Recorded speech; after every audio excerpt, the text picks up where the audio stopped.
All right, everyone. Last looks. Quiet on set. Roll sound. Sound speed. Roll camera. Camera speed. Scene 1.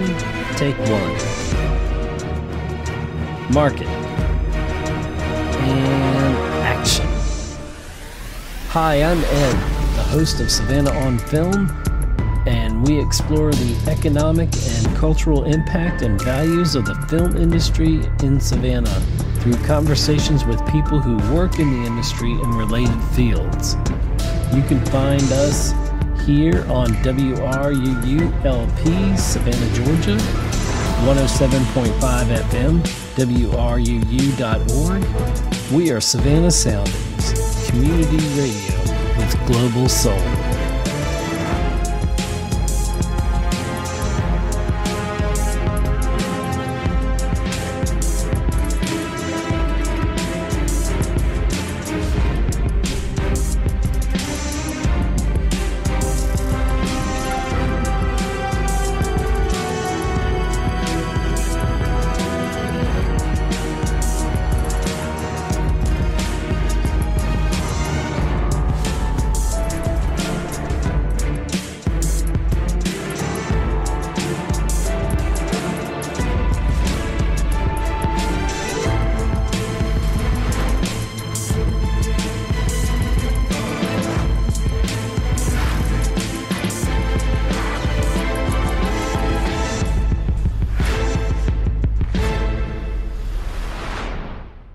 Good afternoon, everyone, and welcome to Savannah on Film here on WRUU-LP, Savannah, Georgia, 107.5 FM, WRUU.org. We are Savannah Soundings, community radio with global soul. I'm your host, Ed Susevich, here on Savannah on Film, and our purpose is to explore the economic and cultural impact and values of the film industry in Savannah through conversations with people who work in the industry and related fields. Our guest today, I have to tell you, of all the interviews that we've done so far, the most tremendous social media response I've had by far. Chad Darnell, welcome to the show, Chad. Thanks. Let me tell you a little bit about him, give a little intro for Chad here. Chad won his first Oscar. No, that's later. Chad is always, quote, looking for money to make movies. Right? Yes. Aren't we all? He has been a driving force in Savannah and Atlanta into getting thousands of actors cast in many mid-level to high-level budget films. He has been in casting for 27 years and counting. Chad is a true master of not just placing, but teaching local talent how to be the right actor for the right part. What Chad does in casting is not easy. In fact, it takes sometimes more hours than there are in a day to accomplish matching the perfect actor to the perfect part. While not being perfect himself, Chad works tirelessly at casting. He has also helped to shape the careers of many talented people. Casting is just one facet of this amazing individual. Chad is a producer, director, writer, and occasional actor of many of his own works of art. Plus, he is an award winner. Chad is always trying to inspire and uplift those who come in contact with him, and he's trying to get them to the next level of their careers. And by doing so, he has earned the honor and respect of everyone he has helped along the way. And I have had many actors, upon knowing that Chad was appearing on today's show, reach out to me on social media, and they all want to say to you, Chad, a big thank you, Chad. So we're going to look at your accomplishments and some of the films that you have been involved with, which I believe are over 90 at this point. It's a lot of paper, a lot to cover. And so we're going to try to do our best to get to cover the gist of it all. But we're going to discuss that. And, of course, feel free to jump in with anything that you want to mention. First, I want to get one of your accomplishments out the way. You have 2 wins in the Fort Worth Gay and Lesbian International Film Festival. In 2012, the winner for Audience Award, Best Male Short Film, Groom's Cake. And I believe out of that in 2013 came the film Birthday Cake. Is that correct? Yeah. And it was a winner, the Sean A. Moore Award in 2013. So congrats on that.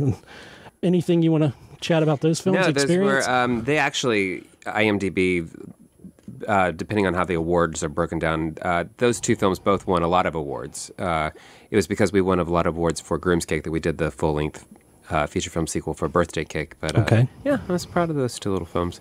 Birthday Cake is definitely not Schindler's List. We shot it for $15,000, you know, in 5 days. But as far as a festival circuit film goes, it did really well. And I think when you go to a film festival and you want to, a true independent film festival, all you want to see is good actors and a good story, and that's what we had.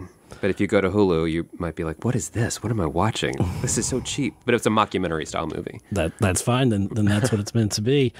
You have a little bit of breaking news here on the film front, and I'm going to kind of let you lead on this. The first one, it's a movie that called Darlene, and I'll just let you go ahead and I'm excited. We talk about this. Very important. I think next week or the week after they'll be announcing the actors on Deadline. But it's a film that I wrote a little over a year ago. Mary Lambert, who directed Pet Sematary, is directing it, and we'll be shooting hopefully here in Savannah right after Thanksgiving.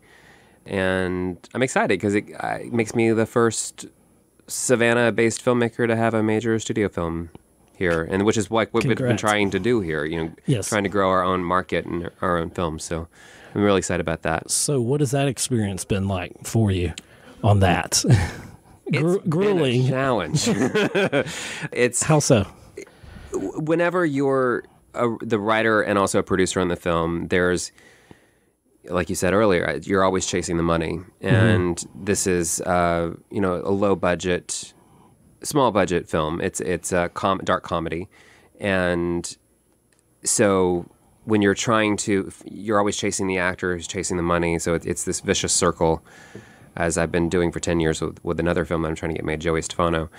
But it's exciting. It's nice to see it all finally come together after almost a year and a half. Wow, that's a lot of time invested, but it's dropping the bucket compared to the other films. But yeah, no, I'm excited to finally have it in production.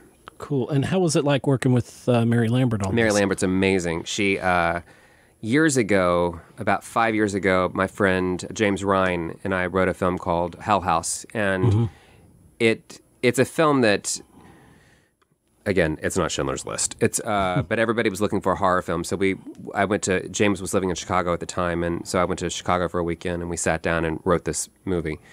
And it's been optioned 6 times, but at one point, Mary was on board to direct it, and she really liked it, and she's really good with story. And so that film didn't work out, but when we were going after directors for Darlene, I said from the jump, the way that horror is now, and Darlene's kind of a dark comedy horror. It's not. It's more dark comedy than it's not. It's horror in the sense that Get Out is a horror movie. Okay. And I said, you know, if you're trying to make a horror movie, the way that has changed the way that we look at horror films, the socio-political, those elements. And so I said, you know, Mary Lambert is clearly the choice, and female director, and it's a female-driven story, and she's great. She's really great with story. She's also a professor at NYU, so it's fun to get to go to NYU and work with Mary. That's awesome. There's another film that you have that called Undertaker's Wife. Yeah. What do you want to tell the world about? Hopefully, I will. It's in the process of being bought, so it's like all the contracts are happening now. But it's a film. A lot of my friends were terrified by the movie Hereditary. I was not a big fan of that movie, so I said, I'm going to show you what a scary movie is supposed to be. Okay. And I went off Twitter for 8 days and wrote a movie. And a week later, we had a table read in Atlanta with a bunch of really great working actors. And a week later, it was in the process of getting bought. What was your writing process like on that for Undertaker's Wife? I write really fast. Okay. And once I have a concept of a story, a beginning, a middle, and an end, I can write pretty quickly. And I've always wanted to write a movie about the subject that it's about. And can you say the subject it's about? Not really. Okay, if you can't, you can't. Because I don't think I can. Sure. But, you know, obviously there's an Undertaker. Right. And he has a wife. And there's a wife. And, and I mean, having lived in Savannah for the past 2 years and having been back and forth to Savannah a lot over many years, I just really wanted to pay homage to the literary aspects of our city, as well as paying homage to the horror and ghost tours that we have here.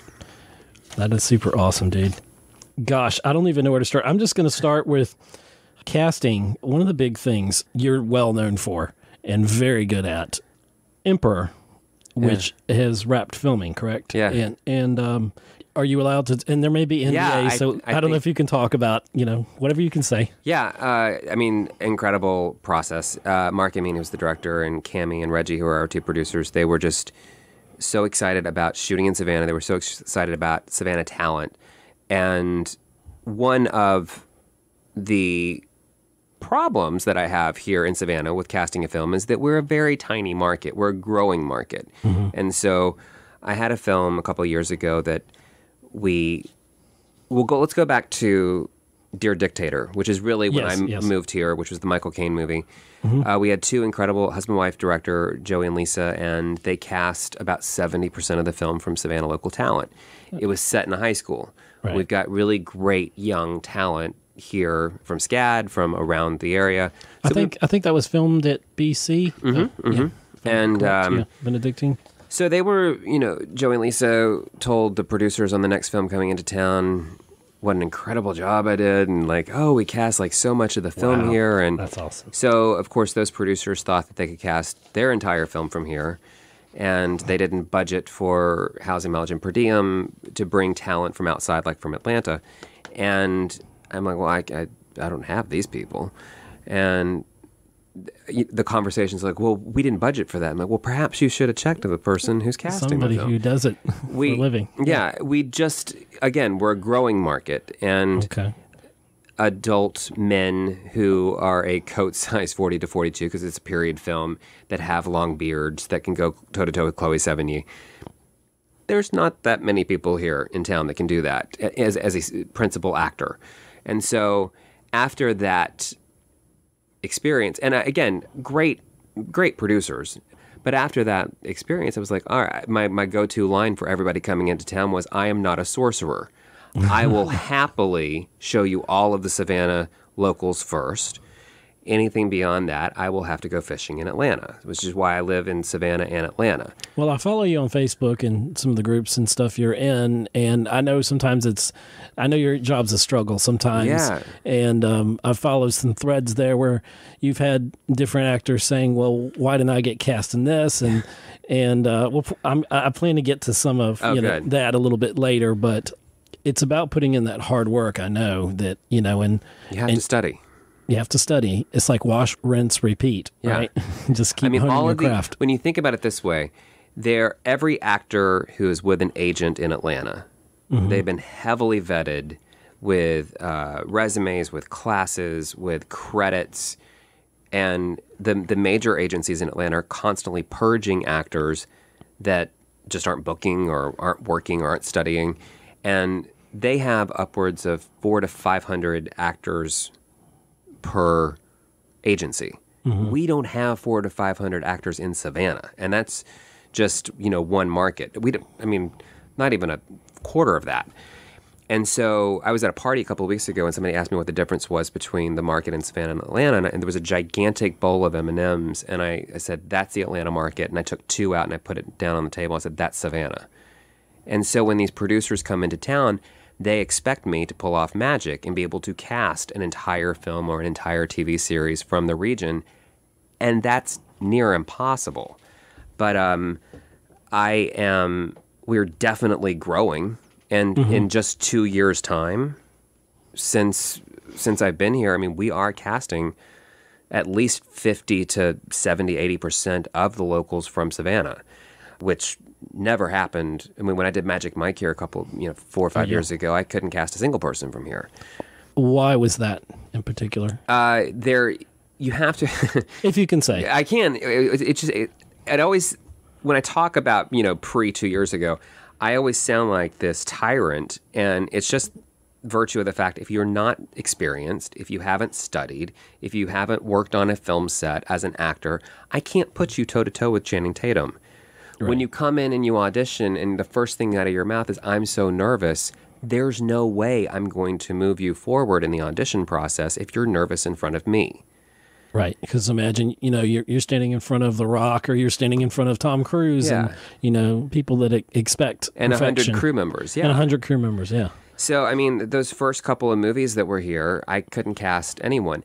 And that was pre the boom here in Savannah. So Magic Mike was, I think there was like SpongeBob, and then there was Magic Mike, and then Gifted with the Chris Evans movie. And then we had Dirty Grandpa, the second unit, come in, and we had a couple other, Christine came in. That's really when we started to grow, and that's when Ralph Singleton from CETA asked me to consider moving to Savannah. And he had asked me for like a year to consider moving to Savannah because we were trying to grow the market here for the crew base, not just the crew base, but everything. Okay. But also he wanted me here to grow the actor base. And there was a film that came into town that was the worst experience of my entire life, all 100 plus films. And during that, a reporter interviewed me, and he was trying to make more of a story than was there. And because that never happens. everybody right? knows what I'm talking about. That was me. Yeah. Well, I mean, the whole point of me doing the story was we are a growing market here, and if you want to be an actor, now is the time to take acting classes. And that's what I meant, because we had the Georgia Film Academy, so Right. people were learning Wonderful the program. craft of, electricians and camera. So what I meant was, if you want to be an actor, start taking acting classes. I did Right. not mean there are no actors in Savannah. I did not mean nobody knows what they're doing. I didn't mean that. What I meant was I was just trying to inspire people to start taking acting classes. Well, that interview got picked up somehow by a clickbait acting website, and then suddenly it was all over the world. Wow. And I lost a film because of that interview. And in the middle of the interview, he's talking and he says, Darnell said, and my voice drops out, and then he's saying things that I did not say. Wow. And I had to get my attorney involved, and Oh, dear. it was a big mess. And for 2 days, I'm getting phone calls from Warner Brothers. I'm getting phone calls from New York. I'm getting SCAD was upset. I'm like, why is SCAD upset? This has literally nothing to do with you. But the 48-point font was Magic Mike XXL casting director, Savannah needs acting classes. And that is not what I said. That is horrible press for Savannah, for our industry, and for something that wasn't true. And not at all what I said. And so 2 days go by, and I'm in a bath in the house that I'm renting down in Ardsley Park, and I get a phone call from someone who says, I've been asked to call you and chat with you about the interview. And this is somebody, a local, and I said, and I'm just lying in the bath because I've had my life handed to me for the past 2 days. Wow. And I said, who's upset? And and she said, well, there are a lot of people that are really upset about that interview. I said, well, give me their names, because obviously Oh, no, I can't give you names. I need to apologize to them. And Yeah, no. she said, well, you don't know them. They're real actors, and they don't do background work. Oh, And I rose up out of that bath, and I said a lot of words that you can't use on the radio. please don't. But I was like, who are these people? Who are these people that I don't know? I've cast 2 films here in Savannah. You mean to tell me they're actors that I don't know here? And I was just angry. Oh, wow. And I was also on 2 bottles of wine. So I sat down at my laptop, and I wrote out a manifesto. And I said, over the past 48 hours, I've been accused of saying things that I did not say, ... But every one of them is true. You are lazy. You can't compete with LA. And I just went in.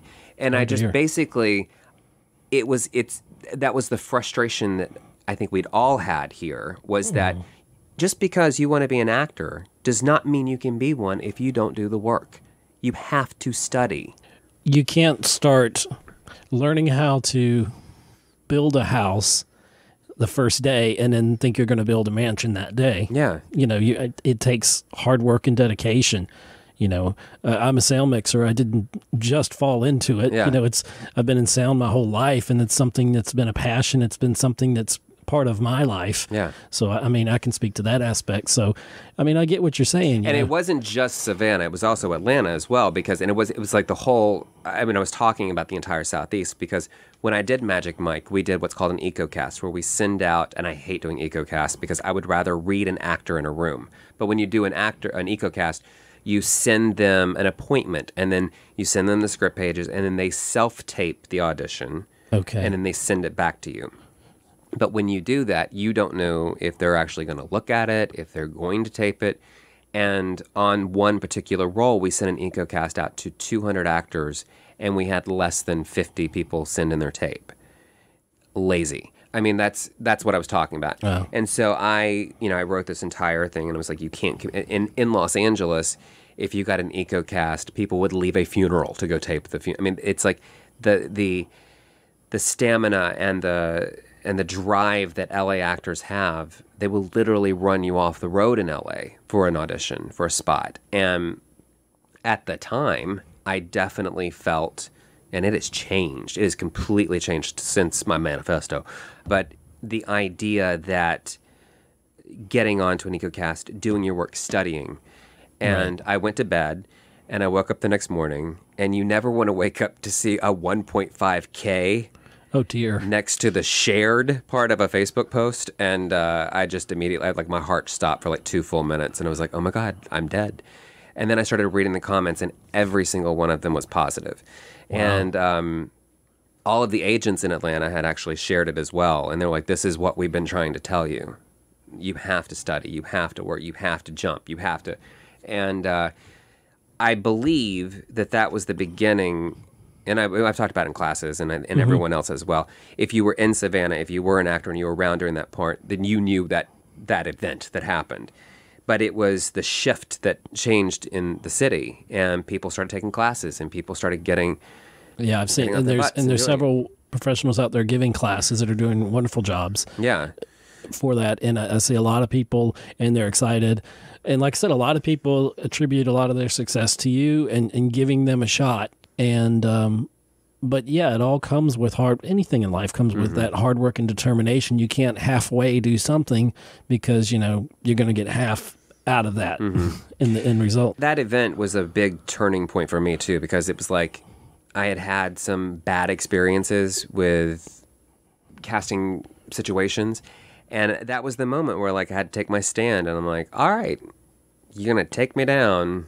I'm taking everybody with me. Okay. But I put that out, and I said, as long as you're being factual and telling the truth, and you're not saying, just to have a correction here, because there may be some people that are appalled, you're not saying that Savannah actors are all lazy. Not at all. Okay. No, that's what I'm saying. Right. That event is what changed everything. That was that manifesto was kind of like what opened everybody's eyes. Okay. And at that point, and I mean, I am the most accessible casting director in the Southeast. Every other casting director in Atlanta, they will only go through agents. In Savannah, I have to open up to people that do theater or that do not have an agent. Otherwise, I could never cast a project, because there's one agent that is Savannah-based. Okay. There are other agents that have Savannah talent.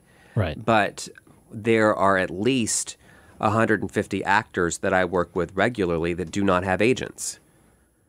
And if you're a casting director in Atlanta and you decide you get hired to cast a film in Savannah, you don't know where my bodies are buried. Because they're not with agents. And like the Florida Girls, which is the new TV series that I'm casting right now, I read 100 and 200 people over the past couple of weeks, and a lot of them don't have agents, and they're really great actors.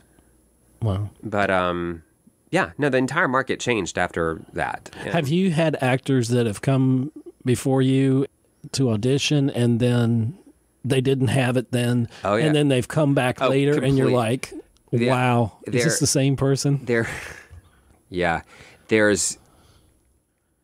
You don't have to say names. I want to say his name. But that's not...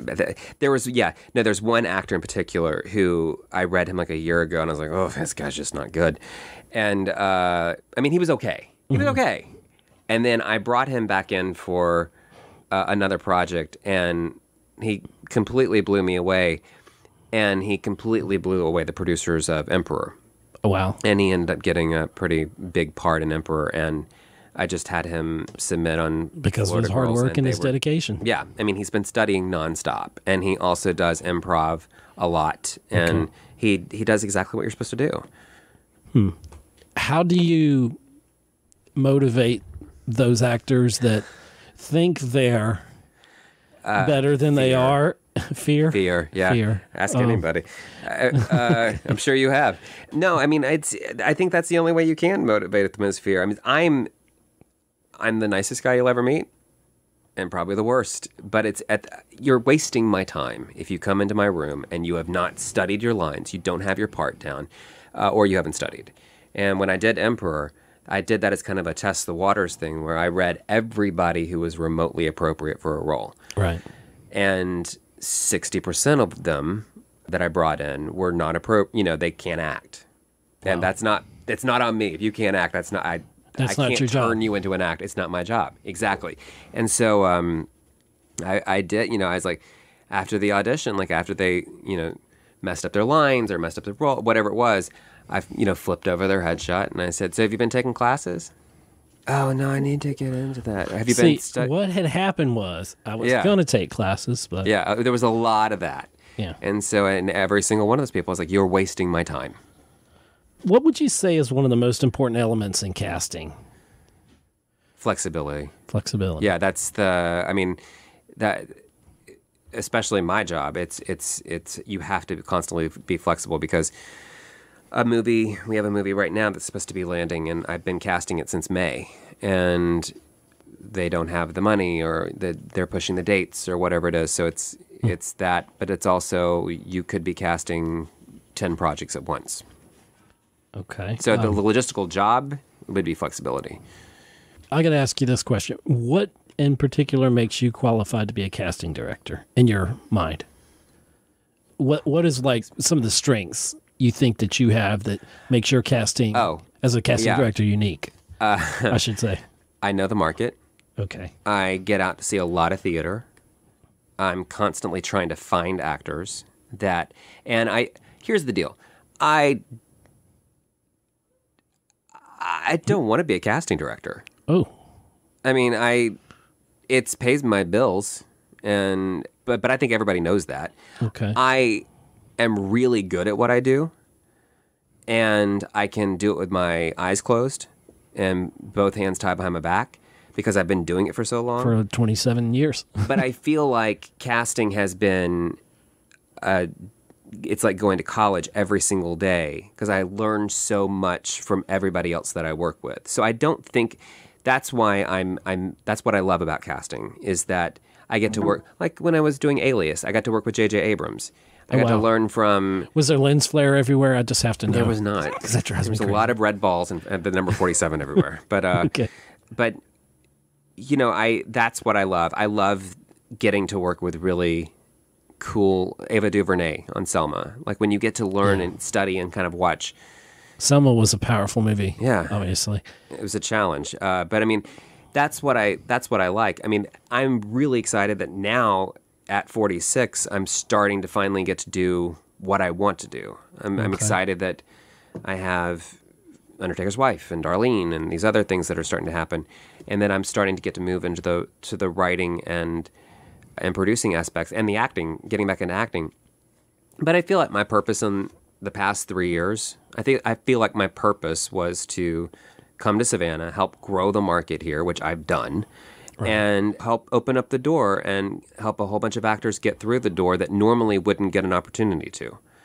And as well as in Atlanta, too, on the projects that I'm casting up there. I feel like that's been my purpose, and hopefully my purpose is coming to an end. I can move into something else. You're ready to graduate from that. Yes, but I mean, what I love about casting is that I get to work and that the producers and directors trust me. And when I tell them I'm not a sorcerer, they listen to me.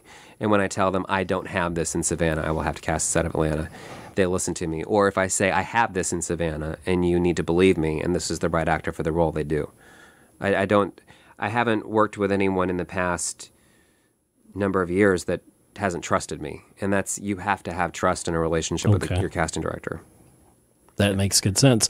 And on that note, it's time for us to break for a commercial. A couple commercials here. Got to pay those bills. So we will be back with more from Chad Darnell here on Savannah on Film. For 10 days in August, WRUU 107.5 FM will be auctioning off more than $3,000 worth of fun and unique items to raise money to support this nonprofit community radio station. WRUU radio hosts have worked hard to gather items to delight and dazzle. From August 11th through the 21st, you can bid on gift cards and certificates for great local restaurants and bars, art, theater, fitness, and much more. Browse the catalog today. Every purchase will help WRUU continue to bring you Savannah's most diverse and passionate radio programming. Look for the summer business auction at WRUU.org. The Ogeechee Riverkeeper offers monthly canoe and kayak excursions in all of the river's watershed through October. This year's paddles will take adventurers from the river's twisting and turning northern sections near Wadley, west of Augusta, to broad coastal stretches near Harris Neck, south of Savannah. The trips range from beginner to intermediate in difficulty. Boat rental is available. For more information, visit OgeecheeRiverkeeper.org. WRUU-LP Savannah, Georgia, 107.5 FM, WRUU.org. We are Savannah Soundings Community Radio with Global Soul. And we are back with Chad Darnell here on WRUU 107.5 FM. I'm your host, Ed Susvich, on Savannah on Film, and we want to switch gears here and talk about Hedwig. Yeah. Am I saying it right? Hedwig and the Angry Inch, yeah. Okay. Go ahead. I did it here in Savannah in January and had a really good time. I had not, when you're casting, you can't cast yourself, obviously, in a movie, unless a writer-producer is doing a movie about male strippers and decides that you have to be a stripper, and then he pays for you to be in the movie. But that was Magic Mike. Okay. Just a random movie. But no, Channing created a little role for me in the film, and they had to pay the fine and everything to get me to be in it, and I've made a lot of money in residuals off of that. Wow. But, I mean, I don't get to act, when I'm casting, so I had not been on a stage in 18 years and hadn't sang on stage in 25 years. And I grew up in musical theater, and I've always loved the story. All the actors that have played the role in the past have said it's the hardest thing they've ever done. And it is. Why is that?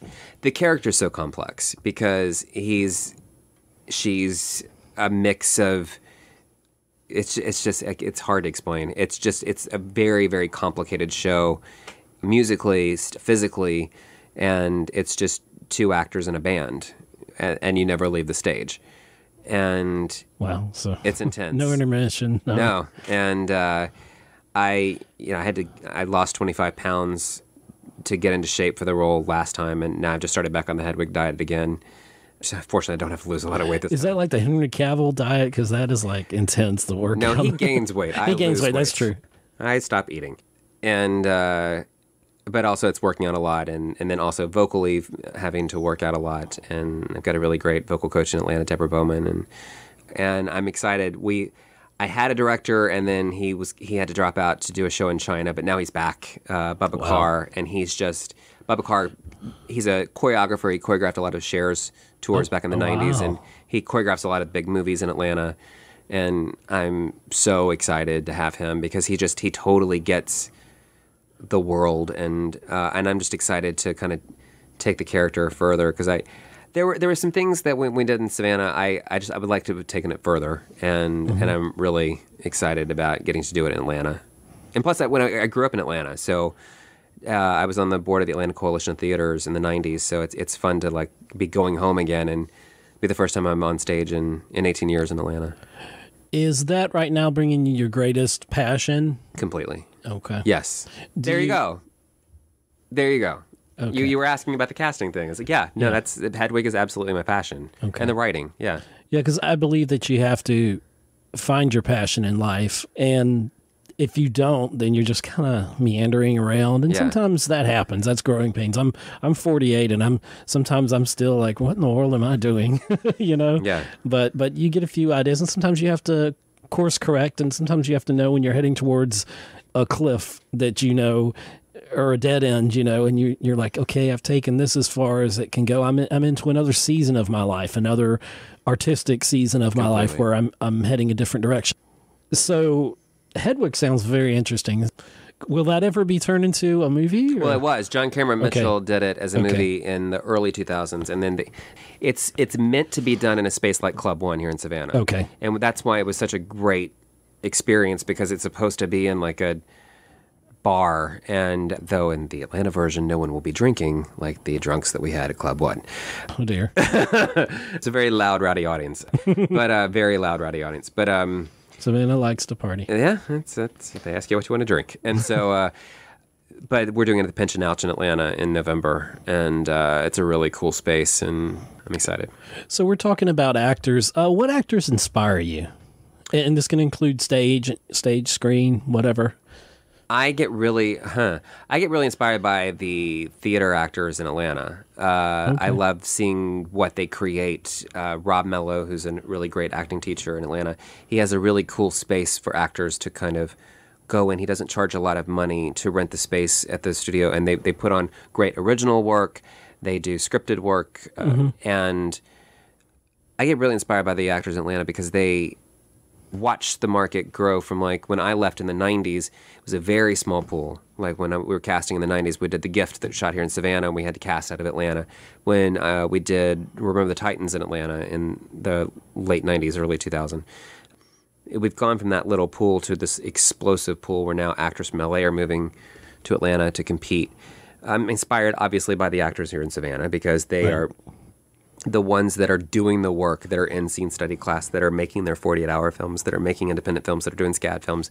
They want it, and they're fighting for it, and they're trying to grow. And that's what I get inspired by. I get inspired by my friends that are doing really great work and that are writing and producing and creating their own work. If you had to choose one thing and one thing only of all those creative things, writing, acting, casting, producing, directing, it's hard. You would probably come down to two of them, I imagine. I think you kind of said that, writing and acting. Acting, yeah. The acting, the thing about writing that I've learned is that as a writer, you get to spend a lot of time by yourself in coffee shops researching.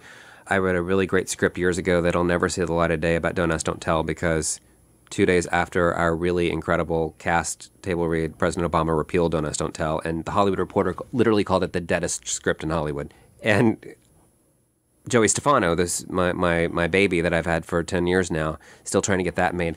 I will be directing that one. I will be producing that one. You hear that, world? That's one I would never give up to anyone else to direct. But when you turn your script over to a director or a producer, they'll obviously come in with script changes and they'll change it. And some scripts I've said, I don't care, turn it into a children's musical for all I care, give me the money. And Hedwig, the children's musical. Yeah, totally. But Darlene, the children's musical, Darlene, that'd be completely different. That would be a completely different movie. But The Undertaker's wife, with puppets. And I'm glad that I do have that skin where even with Darlene changes and things that happen, it's like you can't make it personal and you can't hold on. If somebody says they want to change, then you make the change because they're the one that's paying the check. They're the ones cutting the check. We were talking just a little bit during the break there, and I hope our listeners don't think you come off as mean because you're not. You're just very driven. Yeah. You know what you... And I say what I say what you feel. Yeah. But you know what producers, directors are looking for. And your time is valuable. Their time is valuable. Everybody's time is valuable. Time is money. Yeah. And it's important to be prepared, be ready when your shot comes up, because sometimes you only get that one shot. You may only get that one casting call, you know. And and that's the other thing. Because every single day that I have a session, I have 40 to 80 actors that will wake up that morning and they think that they're going to come in and read Waiter, and that is going to be their career-making movie, the career-making role, and that we were going to hand them a contract and they're going to be making $20 million on their next film. And that's just the expectations that a lot of actors have. They think they hinge everything on that audition when they come in. They put that pressure on me and themselves before they even walk into the room that I'm going to give them their happiness. I'm the keeper of their dreams. And you're going to just embrace them and say, you've made it. Or tell them you're a terrible person and you should give up acting. Right. And that's not the case. And I have to be mindful of like every interaction, like from the moment I open the door and smile, because I always try to make people feel comfortable. I want the actor to feel comfortable. I want that actor coming into the room to be the actor that we're going to cast, because then I don't have to read that part next week. I'm not there for my health. I want to cast the movie as quickly as possible. Right. But I know that every time somebody gets in their car to drive to an audition to come see me, they're hinging a lot of their dreams on me. And if I don't smile at them at the end, then they go home and tell everybody what a horrible person I was, or how they screwed up their audition, and how they're never going to be an actor, and what an awful person I am. But if I'm nice and pleasant to them, then their audition was great, and I'm the nicest person on the planet, and it's just me trying to be friendly. But even then, they still didn't get cast. Yeah. Either so way. It's like there's a lot of actors always add a lot of pressure to the casting director that should not be there. Right. You come in, you have to judge them. You have to make, a lot of people like Simon Cowell. A lot of people like and hate Simon Cowell at the same time. But I think you're similar in the way that, you're there for the business. You're there to get the best talent to, and maybe somebody gets plucked out of obscurity. Maybe this is their one big break that they'll look back on when they get their Academy Award, and you were the one to give them that shot. And, or if not, they may look back and say, you gave them that cold drink of water, or that splash of water in the face, so to speak, that made them like the actor you were talking about earlier, that made them go back and reevaluate and then knock your socks off at the next casting. So what are some of the infrastructure barriers you think that Savannah has? We need a studio. I know that's what everybody says when they come on your show. Yeah. We need a studio. We need it. And we need more actors. I mean, we need more crew. We need more actors, but we really need a studio, because there's just not enough places for people to shoot here. And a good sound stage would be nice, something that compete with Atlanta, so that, Avengers 4, Avengers 5 can, Black Panther 2 can film here or something. Yeah. Would be awesome. That's what we lack. We need a studio space. What do you think it will take to get there? I think we're getting there. I think within a year's time we will see a new studio here. That's awesome. Yeah. And we've got to, in Savannah, we have to make sure that we support it, because growing up in Savannah, there's been, I can't tell you how many, we had an indoor soccer team one year, and I loved it. And me and my cousin used to go there to the Civic Center and watch them, but Savannah didn't support it. Now you look at like the current baseball team we have, that they're doing a lot of things to engage their audience, and sports wise we have that, but we don't get a lot of things that I think we need. Personally, I think a bigger Civic Center, a bit to bring in bigger acts, bring in bigger everything, and you have to invest not just in the people infrastructure there, which you're doing, but you have to invest in the actual infrastructure to actually physically have places that crews can call their home for 6 months or however long their production will take. But when you look at where we were 2 years ago and where we are now, right, we've grown exponentially. Yeah. And I mean, and there's no reason why we can't keep growing exponentially. And we will. And I know there are people that are working very hard at that, behind the scenes, and kudos to them. What advice can you offer someone that wants to be a casting director? Don't. I'm kidding. Okay. Oof. I would highly recommend getting started off in extras casting. Okay. Cynthia Stillwell was my mentor. Cynthia, grew up here in Savannah, and hopefully I'm getting her back here soon. I worked with her in Atlanta right out of high school in 1991, and she trained me how to cast, and she trained me what an eye is, and she trained me in the importance of being on set and the importance of relationships with producers and directors and wardrobe especially. And I highly recommend working in extras casting to start off with. And they always need help in extras casting, whether you start off checking in. When I started off in casting, everyone had to mail in a picture attached to your contact. Right. This is before the internet, and so we had to call every single person. Oh dear, yeah, and give them those times. Go down I-20 to exit. There was no internet.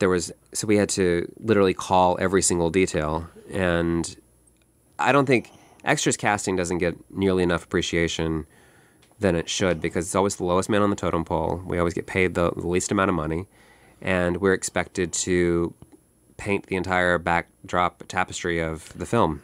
I can almost say that a little bit in the sound department too. Is kind of the unsung heroes, like casting. People don't realize sound is a good at least 60% of your film. Yeah, and a lot of hardworking professionals are doing that. But yeah, casting is. Have you ever been like on the cusp of this person? Should I or should I not? Have you ever been like torn when you've had somebody in front of you and you're just I did last week. They were out of Atlanta when I sent up the link for Florida Girls, and there were a couple people that I sent, and I read them, and obviously they made my cut. But when I went back and I looked at the link, I was like, I almost cut about 6 actors, and those were the ones that they all really loved. And so I was like, huh, okay. Well, okay. I'll just keep doing what I'm doing. But yeah, as far as but also in order to be a good casting director, you have to know how to direct. And that's something that I don't think a lot of my peers trying to get a performance, because you have to be able to act opposite it, whether you're just reading opposite them, or if in many a situation, an actor will come in and they're just reading the lines and you have to suddenly give them a mini acting class. Like, what does the character want in the scene? You have to be able to direct an actor. And I think that's what my strength in as a director, because I'm having to pull 80 performances out of actors every single day. Well, I'm just going to get in it really quick. Just some of the things that you've been in, just for casting alone: Emperor, The Poison Rose, Live, which you did location casting for, Backtrace, Killer Man, The Front Runner. This reads like every film that's come to Savannah. And let's see, The Front Runner, The Beach House, Beast of Burden, Lizzie, which I saw the trailer on that. That looks amazing. Yeah. Great, awesome. Great director, Craig. How was that? Was that a fun experience? It was fun, but it was also, it was that challenge of, we had 5 films shooting at once at that time. True. Yeah. And it's period, and we had an incredible costume designer who was just, that movie could have gone left real quick, and she was awesome. And the entire costume department, Wendy, all of our locals, it's period, and they just did an incredible job. Hair and makeup was amazing. We have an incredible local crew here of regulars who do these movies, and yeah, it was a lot of fun. I can't wait to see it. Yeah, I'm excited to see that. I was interning on Galveston when it first came when I was in GFA, my first semester there, or second semester, I can't remember. I had a lot of fun, and that's coming out in, looks like October. Yeah. They announced finally in the States. I'm so excited to see that on film, and just as that being my first time being on a professional set, it was just eye-opening. I was like, every day, mind blown, and just seeing the different departments, and there's so many parts that are important to making a film. It's just mind-boggling, and to have people just firing on all cylinders, and it's just really cool. Gosh, some of the other things: Divorce Party, Living the Dream, that TV series, Blood Money, Permanent, Love of the Shore, Dear Dictator, and that's just back to 2017. Yeah. I mean, there's no way I can cover everything that you've done here. You mentioned in 2016, Dirty Grandpa, Do Over. You've done so much. I mean, we could fill several shows with you. Is there anything else we haven't touched on that you wanted to mention? No, I'm really, as for Savannah specifically, I think it's so important that we really be appreciative to our film commission. Oh, definitely. Beth Nelson and Katie Schuck and Ralph Singleton and Bo Bowen at the Savannah Film Alliance, because in 2 years' time, we've really created a market here. And I'm usually the guy that gets hired and dropped into a market like Birmingham when I did Live, and in Richmond I did Mercy Street and Permanent, and then the Danny Radcliffe movie called Imperium. And so I'm used to casting actors at a theater who have some sort of film experience. And being dropped here in Savannah, like, I did not want to move here. Right. And I just, for whatever, I had lived in LA for 16, 18 years, and back and forth. But I always loved Savannah. I did Gingerbread Man here back in the 90s. Gingerbread, that's taking it back, yeah. Yeah, and I've always loved Savannah. I love being able to kind of live in history and live here. And I think it's so important that actors just continue to study And you have to be in scene study classes. You have to learn how to act. I can't stress that Not enough. enough, yeah. It's not enough to just take an audition class. I need you to learn how to act. You have to learn how to act. I can't use you if you can't act.